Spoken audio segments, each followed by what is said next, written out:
Getting 2 million pops with a single tower in a Chimps game will grant you the 2 Megapops achievement. We're going to be doing this with the M.O.A.R Glaives today. As a Boomerang Monkey is affordable on round 6, we can just simply deploy this down. This is one of the possible towers in which you can go to a certain path and get every single pop on the entire map, but that won't be for today. Get your green balloons down to blue balloons and then concentrate on the very front of the pack, while the back ones are still quite slow. Geraldo, my good supporting friend here. Let's see how much of a smidge we can place you down. Can we? Yes, we can. Fit 3 towers behind this log and then 2 ninjas behind it. Let's see how we're doing on this round. Can we do it without using a spike? I believe we can. Now we can turn auto start off after placing down Geraldo. Improved range so we can get more pierce. It doesn't increase our damage, but increases the number of balloons we can actually go through. Will we need glaives though? That is the question. Yeah, definitely improved range is better than going down the long range path. You know, more potential per boomerang rather than more, more of a chance to be able to throw your boomerang in the first place because you got more range to do so. But the question is, should I have gone down the bottom path first or stuck with the top path? And the answer is kind of. Well, we were chucked back to this. So hopefully we can get ourselves up to red hot range before going up to glaives. And for some odd reason, that round went by much smoother than the previous round did. Don't ask me how. Round 13 grants us the 202 Boomerang. Who wants to see a base boomer to... No, I'm not going to do that. Can we give us yellow balloon? Because remember, the yellow balloon is the strongest balloon statistically in Balloons Tower Defense 6. Just watch my other videos I've done in the past and you'll get to see the extreme trauma that I have to go through when it comes to the single coloured balloon. And I should really target the pink balloons because, well, they're just soaring right past. So let's go to strong targeting, and then this should be much more successful this time around. Hopefully. That is the idea anyways. Hopefully. And... it will not simply do Geraldo. Okay, that seems to be better. Yeah, we've got this under control now. Oh, just that blue balloon left, and there we go.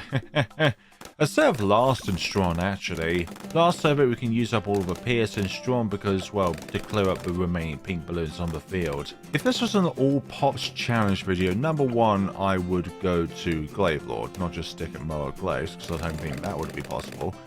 And number 2, if you're doing all pops challenge, then you have to put the invisibility potion directly onto Geraldo. But because this is not all pops, we're just going to use up 55 so we can just pop this camo green. It is possible to do a glaive ricochet 2 Megapops. Just I think it might be even possible to do a base boomerang 2 Megapops, but I'm not going to torture myself with that. I'm already pursuing at 10,000 subscribers a base mortar 2 Megapops. Please consider subscribing if you want to see that.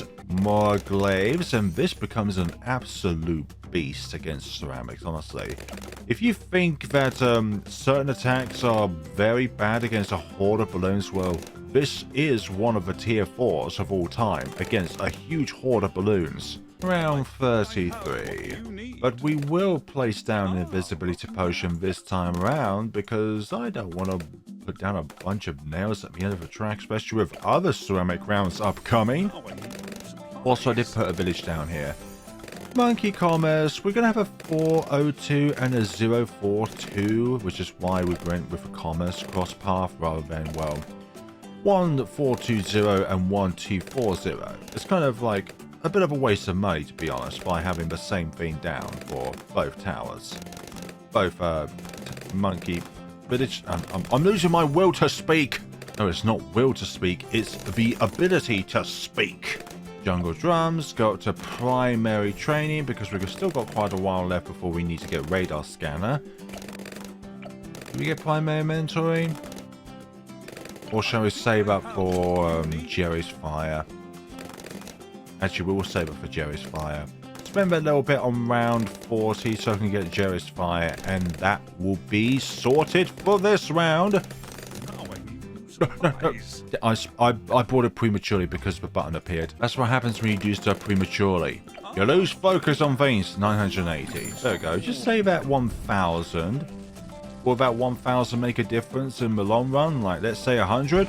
Probably not, but in the early stages, yes. Now, with the better sharpening stone, there probably would have been an argument for having 420 rather than 042, but early game, I would honestly rather just have that normal damage type against lead balloons so that we're able to clear those rounds without needing anything to help us out. Well, if we were going to do that, we'll probably have to do like a 320 sub to help us out in the early stages of the game, but then rely on like sharpening stone for later on, but I'd rather not do that. And also, that +2 pierce for M.O.A.R Glaives. Do you think it's really worth it? I don't think so. If you're brand new to Bloons Town Event 6 and you're unfamiliar with what I'm talking about, when the sharpening stone turns white, in the olden days of when Geraldo used to come out, and before update 39 I believe it was, or update 40, sharpening stone in the later stages used to provide +1 damage and 1 pierce rather than just +1 pierce. Or in nowadays it's +2 pierce, but one of the recent changes that Ninja Kiwi has made is so that the sharpening stone provides even more pierce than usual, but they have offset the amount of damage that it provides from 1 to 0. It used to provide more damage. And for a tower like this, if we went to 420 with that better sharpening stone, that would be a bit better actually. Like, it would offset the reason why we would get red hot rains in the first place, which is obviously to do more damage. And also to be able to pop lead balloons. I can only really think of Geraldo and Spirit of the Forest being the only two Megapops scenarios where you wouldn't get overclock because of the main source of damages from other means. So with Spirit of the Forest, it's passive attack, and from Geraldo, it's sub-towers, or their sub-towers, his sub-towers. In every other case, getting overclock is just like, it's one of the best things that you could do, honestly. Now, we will be getting Call to Arms eventually, but spending this 6,885 for MIB 402 Boomerang is useless. Imagine how little it would benefit the Ray of Doom if you're somehow able to put Sharpening Stone on it. Like, you increase its pierce by 2, where it already had like a huge amount of pierce anyways to begin with. It'd be like, do you realise how little you benefit me? BFB. Later on, these would become a lot more smoother to try and deal with, and I would say really that the ZMG on round 80, I think that's going to be the toughest ZMG that we're going to be facing, because we'll also have stuff like Absolute Zero Ice Monkey and some Balloon Sabos by the time that well, when we get to very late game. It's just a work of art right now, just seeing all the masses getting completely destroyed by the M.O.A.R Glaives and leaving just the Moabs left. And then the Moabs will turn into ceramics. And then the ceramics will turn into track. Round 63. Let's see. A round that's usually very noteworthy, but because of the huge amount of pierce that this thing has, and also the fact we do have primary training to increase our pierce further, and primary mentoring to also increase the pierce speed as well. We will be getting a Moab glue at some point, because this speed on the Moabs is starting to become a little bit worrisome. Well, not their speed, but how far they get along the track. But do you find that Call to Arms is going to be better first? Or do we even need it?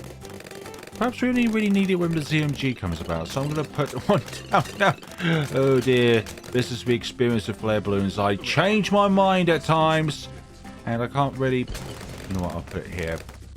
I'll put it over here. I hope it can reach the other side of the pond there. And yes, we can. And this decrease in movement speed for BFBs and all that will be very good. May not be round 69, but we'll certainly be getting Call to Arms at some point. Our Joe's Fire has run out, but I would like to hold off on buying it again for as much as possible. Well, we're going to buy it next round anyway. It's just so that we have a Jerry's... Well, we're going to be using up one less Jerry's Fire throughout the entire run, because when I spawn on round 91 will be active around 100.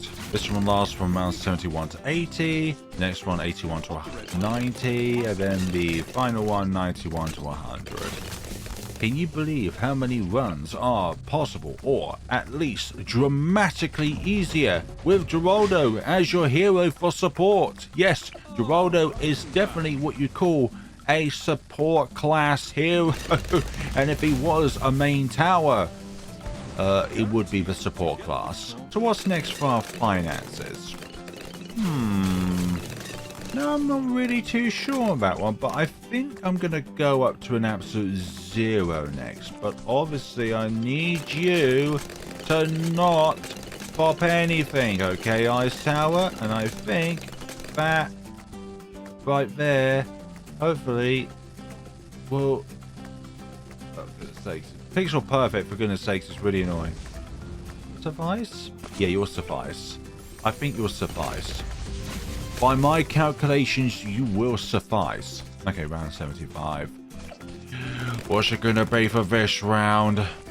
A load of wonders. I have to say, M.O.A.R Glue is dramatically helping out here. Like, we're not doing a huge amount of damage against these M.O.A.Bs with just, well, our M.O.A.R Glaives, but if you can control their speed and enable more boomerangs to be thrown at the target, that's brilliant.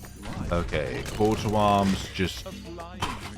It just obliterates round 76 with combination of call to arms with M.O.A.R Glaives. Go up to Snowstorm, which is something which I hope to have in the summer months, as it's going to be absolutely boiling, and it always is in the UK. Sometimes it even goes beyond 30 degrees Celsius. Yes, Celsius, the best measurement of temperature. Don't you just love it when a certain thing gets reused somewhere else, they rename it, and then it becomes worse than what it originally was? I don't know really, but maybe I'm opening up a can of worms in which I shouldn't be doing. But sometimes when another place takes something, then just makes it worse than what it was. It's like having a wheel, but then another place or another person just takes that perfectly circular wheel and then makes it a star-shaped wheel. It won't work on the road. In fact, you'll be damaging the roads by doing so. Round 79. Usually, regrow rainbows can sometimes be a bit of an issue. Well, what these mobs are doing for us is providing a means to be able to fire our boomerangs so that then the backmost rainbow regrows will look like they didn't even exist. There goes the regular BFBs, and now it's just a matter of these padded up ones. The new name for fortified ones. They are padded up. Another thing to add to the glossary. Actually, I wouldn't do that. It's just another... another name for them. Another name that doesn't mean much. And there goes the remaining fortified BFBs. Now, obviously they were M.O.A.Bs, but they started out as another thing, okay? So, Absolute Zero is definitely on the next thing we're going to buy. Going to use Overclock. Going to be using that. You're obviously going to be going down 0mg. You're not going to be going anywheres, will you now? Hopefully. Okay, you made all the way up to here, which is not good. But hopefully we can turn the tide of this war and use Snowstorm just to slow them down a little bit. Get them a little bit more time within the range of our M.O.A.R Glaives. Come on now, you can do it. There we go, they're down to that. Okay, now let's use Snowstorm again just to slow them down a little bit. And can we do it? Oh, just about. And that was literally just about, because they are about to exit the range of that knife. Fortified ceramics are not going to scare me much, because we have quite the tool for it in the form of M.O.A.R Glaives. Honestly, this is one of the best towers, like tier 4 wise, for a cheap price to counter super ceramics. Absolute zero time. That's what it is. Absolute zero chances of failure now. Was going to get some sabers on a field, as you can tell by the thumbnail of the video. Yeah, use it when all of the fortified BFBs are out so you can get maximum usage out of each use of the ability. Wait until the ceramics are gone, then use it again so that we don't get extra damage on, well, not extra damage, but unnecessary damage inflicted.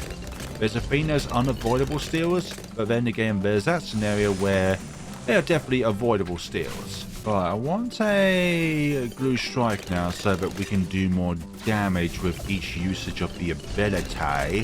Fortified super ceramics. As long as you can really control their speed, no issues whatsoever there. Took several throws, but we did manage to get there in the end. Use quarter arms here. Let's just slow these down using Absolute Zero. Absolute Zero is one of the best speed control supporting towers you can put down into Megapops, and it's not even close. After these M.O.A.Rs are popped, then we're going to spawn the Absolute Zero ability. And hopefully from there we can succeed in the round. Oh my god, there's so much pierce from M.O.A.R Glaives. Round 85. Okay, let's put down Relentless Glue and Glue Splatter. You know, let's get that even better glue down. And it's always best to use Absolute Zero first and then immediately Glue Strike afterwards. Not the other way around, so then the Absolute Zero gets extra damage. Not in my things to do today. BFBs. Luckily we used Absolute Zero just after the first one was spawned downwards. Let's see. Absolute Zero again. See the difference within the amount of distance that the ZMGs have covered because of the fact that we have Absolute Zero. The first ZMG was on the top row here, but now they didn't even make it up to this portion, which just shows how much of a difference Absolute Zero can make when you time your ability uses correctly. Okay, round 86. Let's increase the range of you, just so that we can hit those DDTs just a little bit sooner. Things are going very well so far. This is honestly going much better than I thought it was going to go. Honestly, I think I was going to struggle a little bit against the M.O.A.Rs, but obviously because we're slowing them down quite a lot thanks to well, having one of the best tools in the world to do so, this is going very well so far. Only a few hiccups so far. Okay, because of that we kind of spaced out these balloons over here, I'm hoping that by placing two ninjas over here, they won't be able to do any damage. But it's just a matter of trying to get it so that they are as, well, behind the slog as possible, but while also kind of being in between these sets of towers as much as possible, which is kind of why we space them out a little bit. Although this one might be a little bit in the ways of being able to see ZMGs as they go up there, but that's a small sacrifice I'm willing to pay. You go into M.O.A.Rs, you go into M.O.A.Rs, and you go into M.O.A.Rs. Every ZMG and BFB eventually goes into a M.O.A.B. Nearly at the end of the round here. Also, this scene has incredible range as well for the tower that it is. Obviously, we've got the second best invisibility potion down, and having primary mentoring also helps, but still, fairly long range tower. But then again, that's also the, well, another advantage of going down here on this route rather than going middle route. It's the fact that you can have that extra range at your disposal. I just don't like the fact that sometimes when you have Relentless Glue, it does kind of lag your PC out a bit. Nothing I can do really. BFBs, they will soon be tortured down to M.O.A.Rs just like that.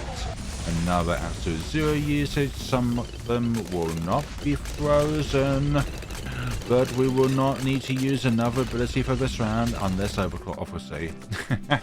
Overclock is one you continuously spam out whenever it's ready. Exterminate the fortified M.O.A.Rs. Now it's just the fortified BFBs on this round here. Absolute Zero again. Get them down to fortified M.O.A.Rs. Come on now. You can do it. You're doing very well so far, M.O.A.R Glaives. They say if you encourage your towers to do well, they actually will do well. It gives them a permanent, better rallying roar buff to them. It just doesn't show, okay, but it is there, okay, trust me. Trust me, I am not a, I'm not Pat Futsy.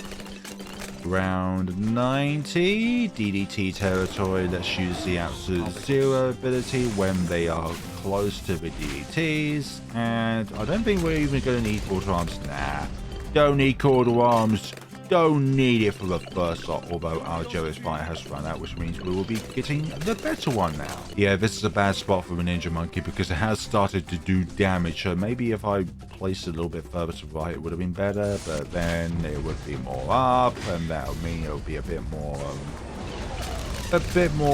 liable to opening fire. But it's not attacking the M.O.A.Rs, but I didn't think it did manage to hit a DDT. For some odd reason, a DDT has a large hitbox than M.O.A.Rs do, which is really odd, considering they're around the same size. Round 92 can sometimes be a little bit tricky, but with the combinations of our attacks, abilities, and my sheer willpower of not failing again, we are able to do this. These two spots are not steelless when it comes to logs, but they will drastically reduce the ability for the ninjas to be able to attack balloons. I think it's only like the head end and the tail end of certain M.O.A.R kinds, but we shall endure this. Come on now. Yeah, they're not attacking those, but I imagine when it comes to like BF or even like DDTs, they'll probably be able to attack certainly ZMGs, and if they don't attack the bad, I'm going to be quite surprised. There they go, round 93. After we get these, then obviously we will get the Spike Storms.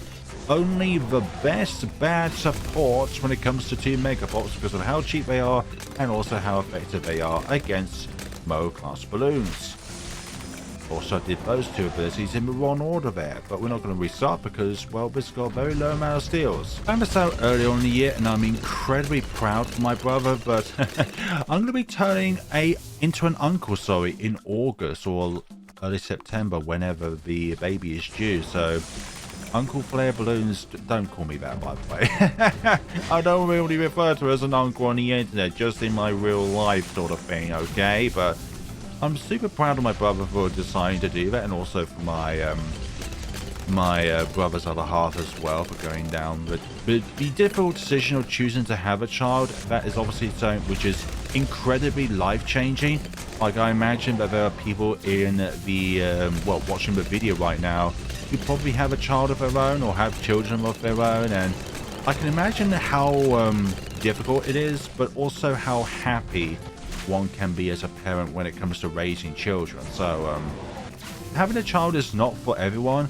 Like for me, I don't think I am probably mentally ready, and also just alone, I've not yet found someone to call the one to be able to have that kind of commitment or dedication or that kind of decision to make. I'll probably have to honestly quit YouTube full time, really, if I was to ever be a parent, because obviously being a parent requires a huge amount of time. Obviously this could be treated as like a little thing to have on the side, but honestly, if I was ever to become a parent, then this would not be a thing for me, really, making these videos, because just the amount of time required going into being a good parent. And I'd rather be a good father who doesn't play this game as much, or at the very least doesn't content create on this game anymore, rather than be a bad father and constantly diverge my time away from being a parent in order to do so. But everyone is different, honestly. Perhaps you can find the time to do both things, but for me, honestly, I'd rather do one thing very well rather than do two different things subparly. And I think you can understand that from my perspective if that was ever a thing, but that is definitely very unlikely. So, round 95, we've got these DDTs to counter, and we should be able to do this. This is not going to be an issue whatsoever. That DDT was giving me a little bit of concern because of how far I was going along the track. Let's just use one more call to arms and then just get this round done and dusted. Good. So what are we going to spend the rest of our money on? I think for, well, going for a Spike Storm is definitely going to be on the helpful side of things. And we'll also go for a second one as well, just so that we can pop the bad a bit quicker. Obviously, if we didn't have the money for it, then we would try and go for something else, which may help us out, like an embrittlement. But that's only really required for round 100. Like, that's one thing that embrittlement and Spike Storm have in common is that you only really want to use them on round 100, because obviously you don't want them stealing lots of pops before round 100. I would love to get a custom avatar for my channel someday, like a custom Voidora avatar for the channel. It's just finding the right person, honestly, because at the moment out there, there's just like lots of scams at the moment when it comes to like artists, and it's like even one approached me to be like, hey, would you like to commission me? It's like, that's not really how that works. You have to ask the artist rather than the artist ask you, because that just automatically just sets off some red flags, wouldn't you think? Can you believe it? We've got one ZMG. Well, we did have one ZMG left. We've only got this last ZMG contents remaining before we can succeed on round 96. This is... I'm surprised. Like, well, there's probably aside from one which is in the earlier rounds, like when it was just down to... Oh yeah, we was going towards a 200 boomerang.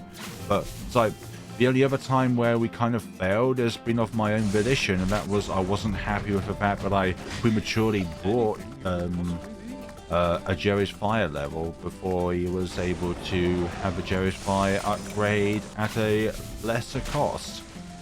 So things are going very well at the moment. Let's go with a second Spike Storm. Normally we'll just settle for one, but I hope to be able to get the bad layer down as quickly as possible, and honestly we've got the pop spare in order to be able to have a second Spike Storm. Otherwise we'll just settle for one. Remember when the first CMG and round 80 popped along here? Well, the round 97 fortified ones pops along here.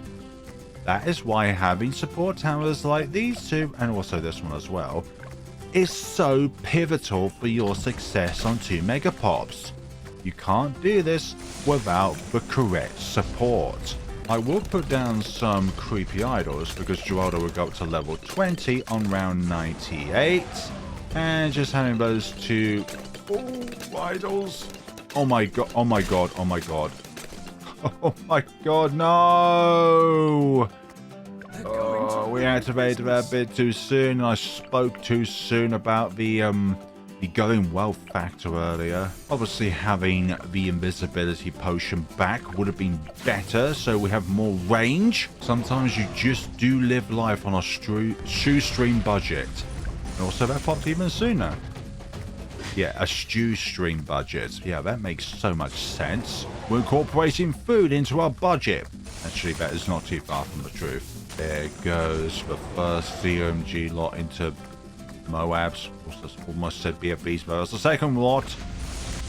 Come on, let's finish this up. Let's wrap this up. That was much better for that first one. Let us put this down. Hopefully we don't need to use absolute before we go into fortified mode. Okay, we're gonna have to use that. I know that's the other ability. Oh, gonna need to use it. Don't feel happy about doing it, but we kind of need to do it. Okay, we definitely need to do it. Definitely need to do it. Some of them are not permafrosted. There we go. Now they're all permafrosted. And yeah, let's get that glue strike up and running. Oh god, some of these fortified modes honestly really tough. Yeah, that's done. That's done. There's no there's no doubt about that. I was going to say there's no effort there. There's a lot of effort, don't you worry. I need to put a visibility potion on Geraldo so that these have more range. That's it, honestly. That's all we need them for. Oh, and at 100,000 subscribers, we will be doing a 2 Megapops on Glacial Trail. No, we won't actually do that. Even if I do get to 100,000 subscribers at any given point in my lifetime. Let's just think about 10,000 first. But Glacial Trails is one of my least favorite maps in the game because of mainly the fact that a fifth of the time your tower is completely inactive. There's a huge amount of pierce here, I'm not gonna lie. I'm a little bit worried about the pierce capping. Even though we are on M.O.A.R Glaives, it doesn't quite go through all of them. Okay. This is going very questionably at the moment, to say the least. Need to slow them down. I don't care if there are a lot of steals here. I just need to slow them down, please. Okay, you go to Spike Storm. We can worry about bigger stacks later. Getting the ability up and running is more important, or ready to run is more important than the bigger stacks. An 865 save could be what we need here. And what we really need right now is some call to arms. Please. Please, M.O.A.R Glaives, I'm so proud of you so far. I'm a proud uncle for you. Oh, dearie me. Like, when I first heard that I'm going to be an uncle, I was just so happy. Like, that's such a lovely feeling inside. Okay, there we go. That. Okay, let's go up to bigger stacks. And hopefully we will not need anything else for the rest of the round. And come on, go up to that, go up to that. Okay, let's hold these here so that our call to arms comes back just a bit sooner, please. Can we do it? Oh, you just had to ruin it all, didn't you? Oh well, don't say I didn't warn you. Okay, you're gonna do that, and then you're gonna do this. Stack that on you. Actually, we're just gonna use that again now. Honestly. Okay, can we do this? Of course we can do it. If we can do it, then obviously you can do it, folks. There's so many people out there that are much better than me at this game. And I'm happy for that, honestly. Like, if somebody can do, like, a tier 3 mortar on a intermediate map, then that is brilliant. It's like, oh my goddamn hell, can you do that? Chocolate Bar is the Chuck Norris of 2 Megapops. They were the ones who was able to make base mortar and signal flare 2 Megapops possible using the little strategy of using Condor as a means of taking Moabs and putting them much earlier on throughout the map. So I will show you that at the end of the video. Not really, actually. I think you can figure out what it is, really. But essentially what you have to do is have the Beast Handler as far away enough from the track as possible so that it's able to grab Moabs if they come along this way, but not able to damage them, really. Unless it's like the other way around, really. Okay, so let's have a look at this. 2,013,000 pops. That is pretty good. So let's say, for example, you want your Beast Handler to cover as much of the late part of the track as possible, but cover the early part of the track as little as possible, so that the Beast Handler is able to have its cursor over that part of the track, but it's not able to attack anything on that part of the track. You can get the gist from that. It's able to put stuff there, but it won't be able to attack anything while it's there. It can only attack things while it's over on the late part of the track. And that works on some maps, but not all maps. So it works with this map. It works definitely for Resort. And there's definitely a few other tracks which it would work as well. Anyways, enough me rambling. That is a M.O.A.R Glaives 2 Megapops. So Nearly, let me know what you like to see me do in the future. Yeah, that Elite Vortex, I'm so glad it's gone, because that thing is a hell of a boss scenario. But I heard that the Dread Balloon scenario is going to be much better, which obviously is better for us casual players at the game. I don't think I'm good at boss events, really, which is why I have this setting turned on, really. Thank you all so much for watching, and take care of yourselves, everybody. Hope you all have a lovely day.